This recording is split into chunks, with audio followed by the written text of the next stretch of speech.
गौतम बुद्ध के जीवन के कई प्रेरक प्रसंग हैं। गौतम बुद्ध की कहानियाँ हमें सुखी और सफल जीवन जीने के सूत्र बताती हैं। गौतम बुद्ध स्टोरी अपने दोस्तों के साथ शेयर जरूर करें। पहला, परेशानियों से डरे नहीं, उनका सामना करें। गौतम बुद्ध कौशाम्बी नगर में रह रहे थे। वहाँ की रानी गौतम बुद्ध का अलग अलग तरीकों से अपमान करती थी। रानी ने अपने कुछ लोग बुद्ध को अपमानित करने के लिए और परेशान करने के लिए उनके पीछे लगा दिए थे। रानी के आदेश पर वे सभी लोग बुद्ध का विरोध कर रहे थे, लेकिन बुद्ध ने किसी से कुछ नहीं कहा।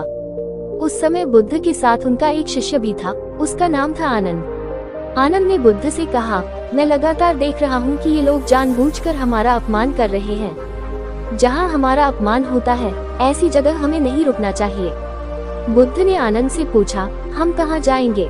आनंद ने कहा, किसी और जगह चले जाएंगे जहाँ ऐसे लोग ना हो। बुद्ध बोले, अगर वहाँ भी ऐसी ही परेशानियां बनी तो फिर कहाँ जाएंगे? और हम कब तक भागते रहेंगे? अपमान भी एक समस्या है। हम अहिंसा, धैर्य के साथ विनम्रता और शालीनता से ऐसे लोगों का सामना करेंगे। बुद्ध की सीख, परेशानियां हर जगह हैं, हम परेशानियों से बच नहीं सकते। इसीलिए समस्या चाहे कैसी भी हो, हमें उसका सामना करना चाहिए। दूसरा, किसी व्यक्ति के लिए पहले से ही कोई राय न बनाएं। गौतम बुद्ध का एक खास शिष्य धम्माराम आश्रम में अपना काम करता और काम पूरा होने के बाद वह एकांत में चला जाता था। वह किसी से ज्यादा बातचीत भी नहीं करता था। जब धम्माराम एकांत में ज्यादा रहने लगा तो अन्य शिष्यों को लगा कि इसे घमंड हो गया है। शिष्यों ने बुद्ध से धम्माराम की शिकायतें करनी शुरू कर दी। एक दिन बुद्ध ने धम्माराम से सभी शिष्यों के सामने पूछा, तुम ऐसा क्यों करते हो? धम्माराम बोला, आपने कहा है कि कुछ दिनों में आप ये संसार छोड़ देंगे, तो मैंने ये विचार किया है कि जब आप चले जाएंगे तो हमारे पास सीखने के लिए क्या रहेगा। इसीलिए मैंने ये तय किया कि मैं एकांत और मौन को समझ लूं, ठीक से सीख लूं। ये दो काम आपके जीते जी मैं करना चाहता हूँ। बुद्ध ने अन्य शिष्यों से कहा, तुम सभी ने देखा कुछ और समझा कुछ। तुम्हारी आदत है कि तुम दूसरों की बुराई करते हो, इसीलिए तुम सभी ने धम्माराम की अच्छी बात को भी गलत रूप में लिया।